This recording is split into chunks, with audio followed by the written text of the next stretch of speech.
नमस्कार, India news में आप सभी का स्वागत है। आप देख रहे हैं सुपरफास्ट 100। मैं हूं आपके साथ मैत्री त्रिपाठी और मैं हूं राजीव। शुरुआत करेंगे बड़ी खबर से। जम्मू के एक होटल में भीषण आग लग गई। हादसे में 4 लोगों की झुलसकर मौत हो गई, जबकि 9 लोग घायल हो गए। घायलों को पास के ही एक अस्पताल में भर्ती करवाया गया है।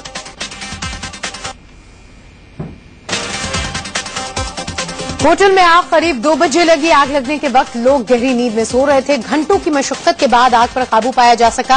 होटल का नाम नीलिमा होटल है। बताया जा रहा है कि यह होटल नेशनल कॉन्फ्रेंस के नेता चंद्रमोहन का है। शुक्रवार को शाम आई आंधी ने पूरी दिल्ली को हिलाकर रख दिया। आंधी और बारिश के बाद दिल्ली के कई इलाकों में बिजली गुल रही। रात भर लोग अंधेरे में रहे। गर्मी के मौसम में बिजली न रहने से लोग सड़कों पर निकल आए। दिल्ली के साथ साथ गाजियाबाद में भी बिजली रात भर नहीं आई, तो आंधी की वजह से कई जगह तार गिर गए, जिसके बाद लाइट कट गई। लोगों ने पूरी रात अंधेरे में गुजारी।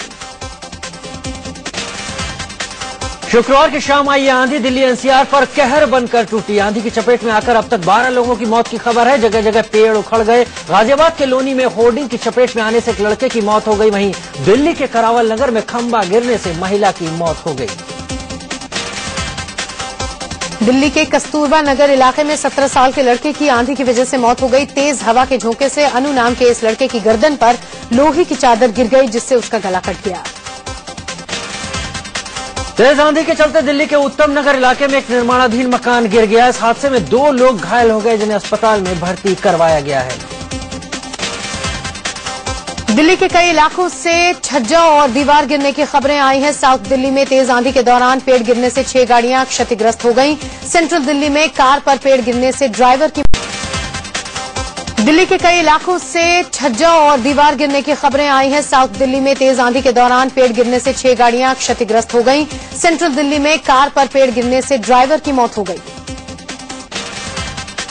दिल्ली में हवा के झोंके इतने तेज थे कि इंडिया गेट के पास एक खंभा टूटकर कार पर जा गिरा। गनीमत रही कि हादसे में कोई हताहत नहीं हुआ। दिल्ली एनसीआर के कई इलाकों में आंधी से पेड़ भी टूटकर गिरे। मौसम बदलते ही ज्यादातर इलाकों में बिजली भी गुल हो गई।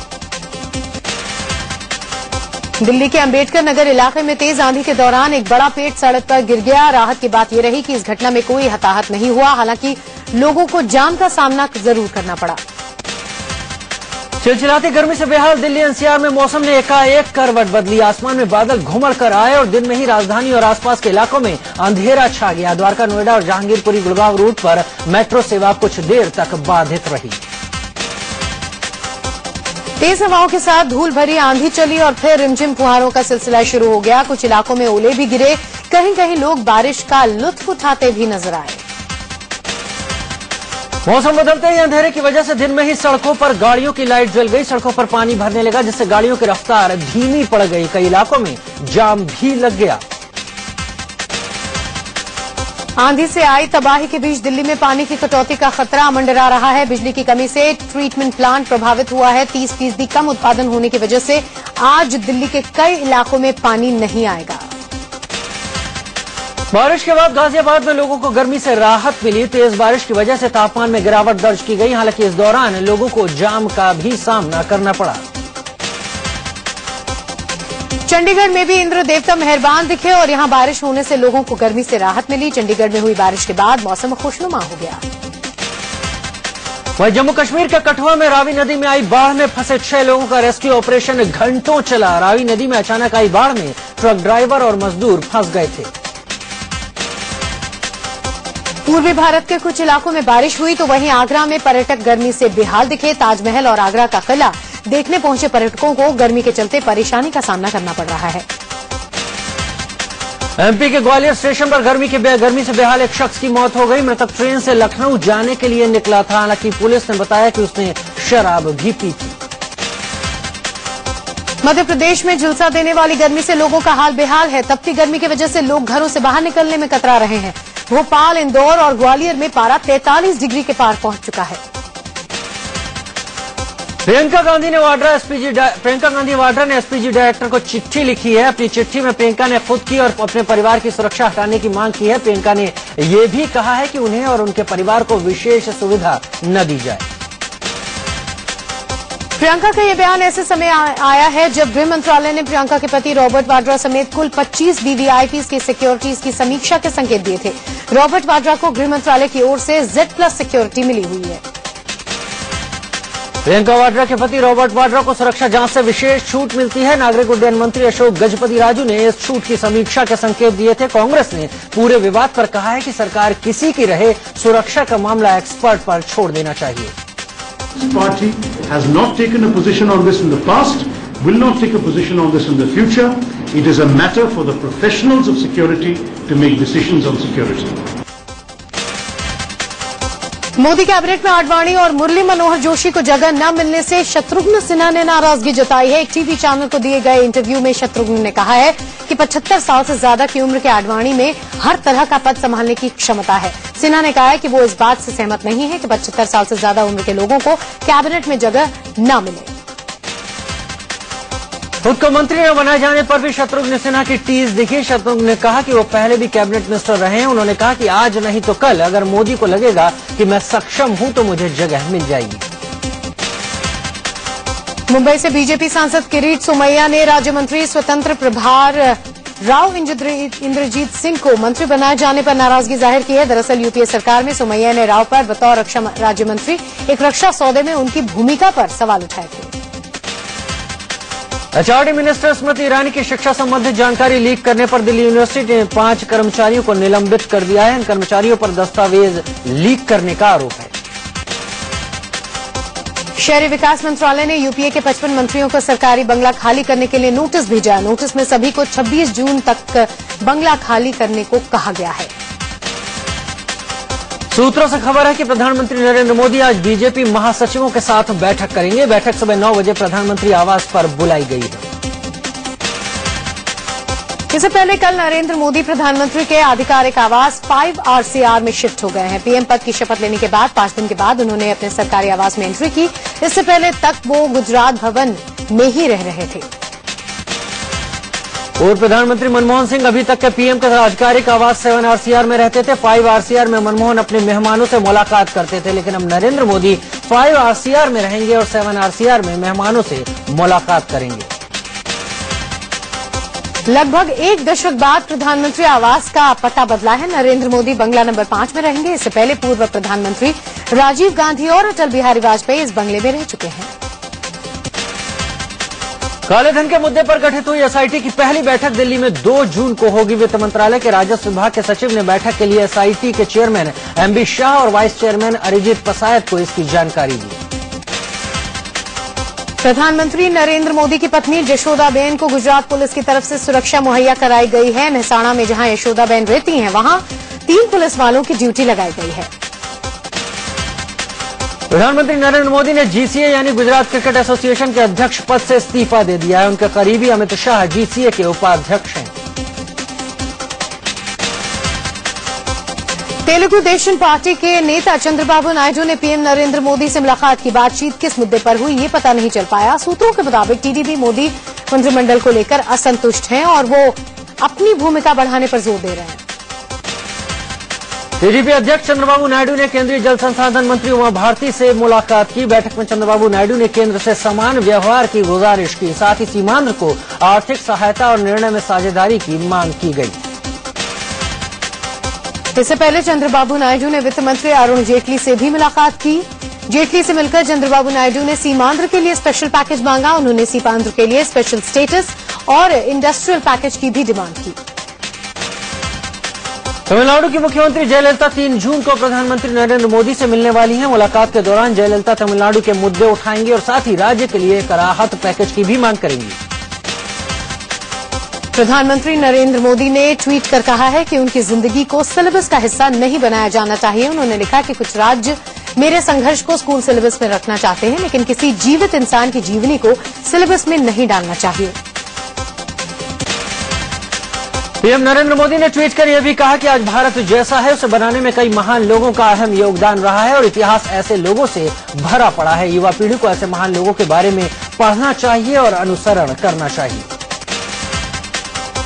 दरअसल राजस्थान, मध्य प्रदेश और गुजरात की सरकार ने ऐलान किया था कि वो मोदी की जीवनी को सिलेबस में डालेंगे ताकि स्कूली बच्चों को मोदी के संघर्ष के बारे में पता चल सके। लेकिन अब मोदी ने इस पर ऐतराज जता दिया है।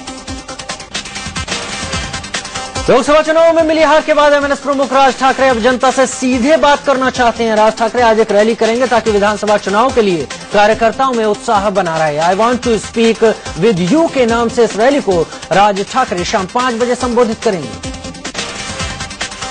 यूपी में बिजली को लेकर हाहाकार मचा हुआ है। सीएम अखिलेश यादव ने इसका ठीकरा केंद्र के सिर फोड़ दिया है। सीएम ने कहा है कि यूपी को कोयला नहीं मिलने की वजह से बिजली का संकट गहरा रहा है। जितनी जल्दी दिया जाएगा कोयला उत्तर प्रदेश सरकार को, उससे ज्यादा तेजी से उत्तर प्रदेश की सरकार कारखाना लगा करके बिजली उपलब्ध कराएगी, क्योंकि कोयला हमारे हाथ में नहीं है। केंद्रीय ऊर्जा मंत्री पीयूष गोयल ने सीएम अखिलेश यादव के आरोपों का जवाब दिया। उन्होंने कहा कि बिजली की कमी होने के बावजूद यूपी सरकार बिजली क्यों नहीं खरीद रही। चुनाव से पहले अखिलेश बिजली खरीद रहे थे, अब खरीद बंद क्यों कर दी गई। Power is available in the exchange. The state government, if it desires, can buy power from the exchange. I wonder why they are not buying the power. Moradabad में बिजली कटौती से परेशान लोगों ने सड़क पर उतरकर विभाग के खिलाफ प्रदर्शन किया। लोगों का कहना है कि तपती गर्मी में उन्हें सिर्फ 7 से 8 घंटे की बिजली मिल पा रही है, जिससे उन्हें परेशानी का सामना करना पड़ रहा है। यूपी में झुलसा देने वाली गर्मी के बीच घंटों बिजली गुल होने से लोग परेशान हैं। बिजली चली जाने से लोगों के कामकाज की रफ्तार धीमी पड़ रही है। बच्चों को भी पढ़ाई में परेशानी का सामना करना पड़ रहा है। एक तरफ जहां प्रदेश में बिजली को लेकर हाहाकार मचा हुआ है, तो वहीं दूसरी तरफ समाजवादी पार्टी के दूसरे गढ़ मैनपुरी में पूरे 24 घंटे बिजली दी जा रही है। यूपी सरकार पर हमेशा आरोप लगते रहे हैं कि वो इटावा, मैनपुरी, कन्नौज और रामपुर को वीआईपी ट्रीटमेंट देते हैं। उधर समाजवादी पार्टी के गढ़ कन्नौज में बिजली की बर्बादी हो रही है। यहां दिन में भी स्ट्रीट लाइट जलती रहती है। कन्नौज सीएम अखिलेश की पत्नी डिंपल का संसदीय क्षेत्र है। कांग्रेस उपाध्यक्ष राहुल गांधी आज बदायूं में पीड़ित परिवार से मिलने पहुंचेंगे। पीड़ित का परिवार पुलिस की कार्रवाई से संतुष्ट नहीं है। पीड़ितों का हालचाल और घटना की जानकारी लेने पहुंची महिला आयोग की टीम से भी परिवार ने अपनी परेशानी जाहिर की। संयुक्त राष्ट्र ने यूपी में 2 दलित लड़कियों से रेप के बाद उनकी हत्या को एक भयानक अपराध बताया है। संयुक्त राष्ट्र के प्रवक्ता स्टीफन डोरिक ने कहा कि ऐसी घटनाओं पर कहने के लिए कोई शब्द नहीं है। कानून की तरह सभी नागरिकों की रक्षा होनी चाहिए। बदायूं में गैंगरेप के बाद हत्या के मामले में 5वां आरोपी भी पुलिस की गिरफ्त में आ गया है। इससे पहले यूपी सरकार ने केंद्रीय गृह मंत्रालय को घटना की रिपोर्ट भेज दी है। रिपोर्ट में जानकारी दी गई है कि दोषियों के खिलाफ कड़ी से कड़ी कार्रवाई की जा रही है। प्रशासन पूरे मामले को लेकर मुस्तैद है। केंद्रीय गृह मंत्रालय ने पूरे मामले पर सख्त रुख अख्तियार किया है। गृह मंत्री राजनाथ सिंह ने पूरे मामले को लेकर यूपी के संबंधित अधिकारियों से बात की और घटना पर अब तक हुई कार्रवाई की जानकारी ली। बदायूं कांड को लेकर यूपी की अखिलेश सरकार ने भी सख्ती दिखाई है। घटना को गंभीरता से लेते हुए सीएम ने पुलिस अधिकारियों को कड़ी फटकार लगाई और ऐसी घटनाओं से निपटने के लिए सख्त कदम उठाने के निर्देश दिए। सीएम अखिलेश यादव ने मामले की सुनवाई फास्ट ट्रैक कोर्ट में करवाने का निर्देश भी जारी किया है ताकि दोषियों को जल्द कड़ी से कड़ी सजा दिलाई जा सके। सीएम ने कहा कि ऐसी वारदात को कतई बर्दाश्त तो नहीं किया जाएगा। यूपी सरकार ने बदायूं कांड के पीड़ित परिवार को 10 लाख रुपए की मदद देने का ऐलान किया है। साथ ही परिवार को पूरी सुरक्षा का भी भरोसा दिया गया है। अधिकारियों को तत्काल कार्रवाई के निर्देश दिए गए हैं। मुख्यमंत्री अखिलेश यादव ने भले ही सख्ती की बात की है, लेकिन कानून व्यवस्था पर पूछे गए एक सवाल पर उन्होंने बेतुका बयान दिया। रिपोर्टर के सवाल पर अखिलेश ने कहा कि आपको तो कोई खतरा नहीं हुआ। कानून व्यवस्था के बारे में क्या हुआ? कानून व्यवस्था अभी आपको तो खतरा नहीं हुआ? नहीं, हमको कोई खतरा नहीं। बहुत धन्यवाद। बदायूं रेप केस पर यूपी के आईजी एसटीएफ ने विवादित बयान दिया है। उन्होंने कहा है कि यूपी में अगर रेप की घटनाएं रोकनी है तो ज्यादा से ज्यादा टॉयलेट बनाने पड़ेंगे। 60 to 65% रेप्स लड़कियों के साथ उस समय हो रहे हैं जब वो टॉयलेट के लिए जा रहे हैं। इसके लिए जो टॉयलेट कैंपेन है वो एक बहुत इंपॉर्टेंट एस्पेक्ट आ जाता है। This is also part of that. इसके लिए भी प्रयास करने की आवश्यकता है। उधर बदायूं की वारदात को लेकर बीएसपी की अध्यक्ष मायावती ने यूपी में राष्ट्रपति शासन लगाने की मांग की है। साथ ही उन्होंने कहा कि मामले की सीबीआई जांच होनी चाहिए। उत्तर प्रदेश के महामहिम श्री राज्यपाल जी को बिना कोई देरी किए हुए यहाँ प्रदेश में राष्ट्रपति शासन लगाने की तुरंत ही अपनी सिफारिश केंद्र की सरकार के पास भिजवा देनी चाहिए। बदायूं केस को लेकर दिल्ली के यूपी भवन के बाहर जेएनयू के छात्रों और आयसा ने जोरदार प्रदर्शन किया। प्रदर्शनकारियों ने मुख्यमंत्री अखिलेश यादव के खिलाफ नारेबाजी की और उनका इस्तीफा मांगा। बदायूं में हुए गैंगरेप को लेकर मचे घमासान के बीच यूपी में एक और गैंगरेप का मामला सामने आया। समाजवादी पार्टी के सुप्रीमो मुलायम सिंह यादव के संसदीय क्षेत्र आजमगढ़ में 4 दरिंदों ने 11वीं की एक छात्रा को अगवा कर उससे गैंगरेप किया। यूपी में अपराधियों के हौसले इस कदर बुलंद हो गए हैं कि रेप पीड़ित की मां की जमकर पिटाई भी कर डाली गई। इटावा में रेप केस वापस नहीं लेने पर आरोपी ने साथियों के साथ मिलकर लड़की की मां पर जानलेवा हमला बोला, जिसमें वो बुरी तरह से जख्मी हो गई। इटावा रेप केस में पुलिस ने मुख्य आरोपी को तो गिरफ्तार कर लिया है, लेकिन पीड़ित की मां के साथ पिटाई करने वाले बाकी 3 आरोपी पुलिस की गिरफ्त से बाहर है और मुख्य आरोपी की गिरफ्तारी भी 15 दिनों के बाद हुई। पुलिस वाले अपराध पर लगाम तो नहीं लगा पा रहे हैं, लेकिन पैसे की वसूली को लेकर आपस में भिड़ रहे हैं। बदायूं में रिश्वत के पैसे के लेन देन को लेकर थाने में ही पुलिस वालों की भिड़ंत हो गई और हाथापाई की नौबत आ गई। इंटेलिजेंस ब्यूरो के पूर्व डायरेक्टर अजीत डोभाल को देश का नया राष्ट्रीय सुरक्षा सलाहकार बनाया गया है। इससे पहले शिवशंकर मेनन राष्ट्रीय सुरक्षा सलाहकार थे। मुंबई में शिवसेना ने होर्डिंग्स लगाए हैं जिसमें लिखा है कि दिल्ली में मोदी सरकार और अब महाराष्ट्र में उद्धव ठाकरे सरकार, जिसके बाद कांग्रेस ने इस पर सवाल उठाते हुए कहा कि बीजेपी ऐलान क्यों नहीं कर रही कि उद्धव मुख्यमंत्री पद के दावेदार होंगे। वहीं इस मामले में शिवसेना प्रमुख उद्धव ठाकरे ने कहा कि उनके कार्यकर्ताओं का उनके प्रति प्यार है और अब समय आ गया है कि इस बारे में चर्चा होनी चाहिए। नरेंद्र मोदी के खास सिपह सलार और बीजेपी यूपी के प्रभारी अमित शाह वडोदरा से लोकसभा चुनाव लड़ सकते हैं। आपको बता दें कि मोदी के वडोदरा सीट छोड़ने के बाद अमित शाह का नाम सामने आ रहा है। बीएसपी सुप्रीमो मायावती ने कहा कि उनकी पार्टी यूपी के 12 विधानसभा सीटों पर होने वाले उपचुनाव में प्रत्याशी नहीं उतारेगी। उन्होंने कहा कि अखिलेश सरकार साल भर के अंदर गिर जाएगी और बीएसपी विधानसभा चुनाव की तैयारी में जुटी हुई है। यूपी के 12 विधानसभा सीटों पर होने वाले उपचुनाव में प्रत्याशी नहीं उतारेगी। उन्होंने कहा कि अखिलेश सरकार साल भर के अंदर गिर जाएगी और बीएसपी विधानसभा चुनाव की तैयारी में जुटी हुई है। समाजसेवी अन्ना हजारे नरेंद्र मोदी सरकार के मुरीद हो गए हैं। उन्होंने यहां तक कह दिया कि ऐसा लग रहा है कि अच्छे दिन आने वाले हैं। अन्ना ने काले धन पर एसआईटी गठन किए जाने की तारीफ की है। अन्ना हजारे ने जहां मोदी की जमकर तारीफ की, वहीं अपने पूर्व सहयोगी अरविंद केजरीवाल को जमकर लताड़ा। तो उन्होंने कहा कि केजरीवाल प्रधानमंत्री बनने के चक्कर में थे और पूरी तरह से राह भटक गए। आगे बढ़ते हैं। सुप्रीम कोर्ट में मुंबई के कैंपा कोला कंपाउंड मामले पर सुनवाई टल गई है। अब इस मामले पर मंगलवार को सुनवाई होगी। नर्सरी एडमिशन को लेकर सुप्रीम कोर्ट ने दिल्ली सरकार को नोटिस भेजा और 1 हफ्ते में जवाब मांगा है। दिल्ली के सुल्तानपुरी में 100 से ज्यादा झुग्गियों में आग लगने से करीब 70 परिवार बेघर हो गए। दिल्ली के पश्चिम विहार इलाके में एक महिला की संदिग्ध हालात में मौत हो गई। महिला के परिजनों ने प्रिंसी के पति सेजू पर हत्या करने का आरोप लगाया है। पटना के अगमकुआ इलाके में पुलिस ने छापेमारी कर सेक्स रैकेट का भंडाफोड़ किया। यूपी के बहराइच में दबंगों ने कहर बरपाया। जिला अस्पताल में दर्जनों की तादाद में आए दबंगों ने डॉक्टरों के साथ मारपीट की। जिला अस्पताल में सेवाएं ठप होते ही हड़कंप मच गया। मामले की गंभीरता को देखते हुए पुलिस ने अस्पताल में पीएसी तैनात कर दी। मध्य प्रदेश के नारायणपुर में पुलिस और नक्सलियों के बीच चली मुठभेड़ में एक जवान शहीद हो गया, जबकि दूसरे जवान को घायल हालत में नारायणपुर अस्पताल में भर्ती करवाया गया। वाराणसी में एक प्रेमी अपनी प्रेमिका को पाने के लिए मस्जिद की दीवार पर चढ़ गया। प्रेमी ने दावा किया कि उसने प्रेमिका से शादी की है। सूरत की एक महिला को अपने सिर में गोली के साथ पूरी जिंदगी बितानी होगी। 9 महीने चले लंबे इलाज के बाद भी डॉक्टर उसके सिर में लगी गोली निकाल नहीं पाए। दुनिया का सबसे बड़ा यात्री विमान सुपर जंबो एयरबस A380 ने दिल्ली एयरपोर्ट पर लैंड किया। डीजल के मूल्य में हर महीने होने वाली 40 से 50 पैसे की बढ़ोतरी एनडीए सरकार में भी जारी रहेगी। उत्तराखंड में अगले 2 दिनों में मौसम बदलने की उम्मीद है। मौसम विभाग ने बारिश की चेतावनी दी है।